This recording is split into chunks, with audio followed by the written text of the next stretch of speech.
Sejak hilang atau tertimbunnya sumur Zam-Zam selama ratusan tahun, tidak ada lagi orang yang tahu keberadaan sumur Zam-Zam di Mekah.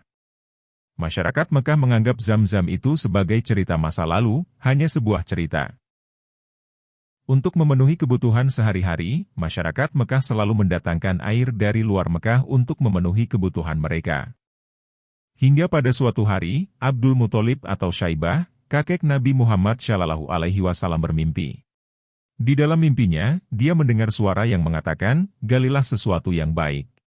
Lalu ia bertanya, "Apa itu yang baik?" Lalu suara itu hilang. Di hari berikutnya dia bermimpi lagi dan mendengar suara, "Galilah sesuatu yang baik dan bermanfaat." Dia bertanya apa itu yang baik dan bermanfaat, lalu suara itu hilang lagi. Di hari ketiga dia bermimpi lagi, "Galilah sesuatu yang terjamin." Dia bertanya lagi, "Apa itu yang terjamin?" Lalu suara itu hilang lagi. Dan di hari keempat dia bermimpi lagi dan mendengar suara, "Galilah Zam-Zam."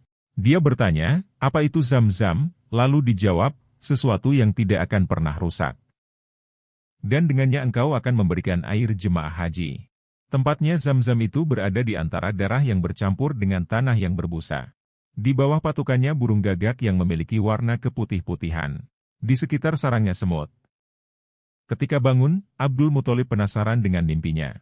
Dia segera menuju ke daerah sekitar Ka'bah bersama anak laki-lakinya yang bernama Haris. Sampai di sekitar Ka'bah dia berhenti dan duduk di antara berhala Isaf dan Nailah. Tempat ini biasanya digunakan oleh orang-orang Quraisy zaman dulu untuk menyembelih hewan kurban. Tidak lama, datang satu suku Arab untuk menyembelih sapi di sana. Darah sembelihannya itu mengalir dan berbusa, berkumpul di tempat yang agak rendah di sekitar itu. Abdul Muthalib melihat dan memperhatikan kejadian itu, dia ingat ini pertanda pertama. Dia dekati tempat itu, tidak beberapa lama datang seekor burung gagak, mematuk-matuk di sekitar darah itu. Abdul Muthalib berkata, "Ini pertanda yang kedua." Diperhatikannya di sekitar itu, ternyata ada sarang semut. Dia berkata kepada anaknya, "Saya akan menggali di sini, tolong dijaga agar tidak ada orang yang mengganggu saya."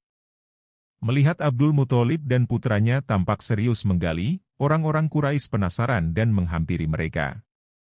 Mengetahui tempat yang digali sangat sakral, karena tempat itu sebagai tempat penyembelihan. Orang-orang Quraisy mencoba menghentikannya. Namun Abdul Muthalib tidak menggubris mereka. Abdul Muthalib tetap dengan pendiriannya dan terus menggali, sementara Harits terus jaga-jaga barangkali ada orang Quraisy yang akan melakukan tindakan untuk mencegahnya. Tidak lama setelah penggalian, Abdul Muthalib melihat ada air keluar dari dalam tanah. Saat itu juga Abdul Muthalib berteriak dengan suara yang keras, "Allahu Akbar." Mendengar teriakan itu mengertilah orang-orang Quraisy bahwa Abdul Muthalib telah menemukan apa yang dia cari.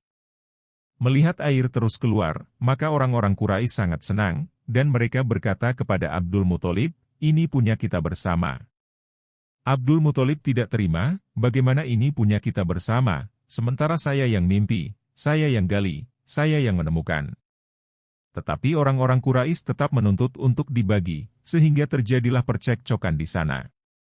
Pada akhirnya mereka sepakat untuk mencari hakim untuk menengahinya. Pada waktu itu mereka sepakat menemui seorang dukun yang berada di Khaybar. Karena waktu itu peran dukun sangat kuat pengaruh bagi orang-orang Quraisy. Mereka sangat percaya pada ramalan dan perdukunan. Berangkatlah mereka ke Khaybar untuk menemui dukun, tetapi di dalam perjalanan menuju Khaybar, mereka kehabisan bekal. Di padang pasir yang panas dan tandus, mereka kehausan dan kelaparan. Mau kembali ke Mekah tidak mungkin karena sudah sangat jauh, sampai membuat mereka untuk menyerah dan pasrah untuk berakhir di sana. Namun tidak bagi Abdul Muthalib, dia berusaha mencari jalan lain. Ketika dia menaiki kuda, dari pijakan kaki kudanya keluar air di padang pasir yang tandus. Mereka pun meminum airnya. Melihat kejadian ini orang-orang Quraisy pun sepakat bahwa, Allah yang telah memberikan air kamu di sini, maka dia juga memberikan Zam-Zam kepadamu. Mulai saat itu Abdul Muthalib dinobatkan sebagai seorang raja dan bertugas memberikan minum kepada jemaah haji.